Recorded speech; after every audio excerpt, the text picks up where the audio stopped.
Price God. இன்றைய தியானம் mark 4:13 முதல் 20 வரை. பின்பு அவர் அவர்களை நோக்கி, இந்த உவமையை நீங்கள் அறியவில்லையா? அறியாவிட்டால் மற்ற உவமைகளை எல்லாம் எப்படி அறிவீர்கள்? விதைக்கிறவன் வசனத்தை விதைக்கிறான்.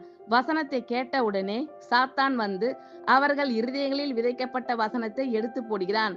இவர்களே வசனம் விதைக்கப்படுகிற வழி அருகானவர்கள். அப்படியே வசனத்தை கேட்டவுடனே அதை சந்தோஷத்தோடு ஏற்றுக்கொண்டும் தங்களுக்குள்ளே வேர்கொள்ளாதபடியால் கொஞ்ச காலம் மாத்திரம் நிலைத்திருக்கிறார்கள்.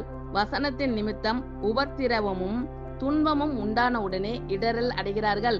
இவர்களே கற்பாறை நிலத்தில் விதைக்கப்பட்டவர்கள். வசனத்தை கேட்டும் உலக கவலைகளும் ஐசுவரியத்தின் மயக்கமும் மற்றவர்களை பற்றி உண்டாகிற இச்சைகளும் உட்பிரவேசித்து வசனத்தை நெருக்கி போட அதனால் பலனற்று போகிறார்கள். இவர்களே முள்ளுள்ள இடங்களில் விதைக்கப்பட்டவர்கள். வசனத்தை கேட்டு ஏற்றுக்கொண்டு 1 30, 1 60, 1 100 பலன் கொடுக்கிறார்கள். இவர்களே நல்ல நிலத்தில் விதைக்கப்பட்டவர்கள் என்றார். ஆமென். Thank you Lord.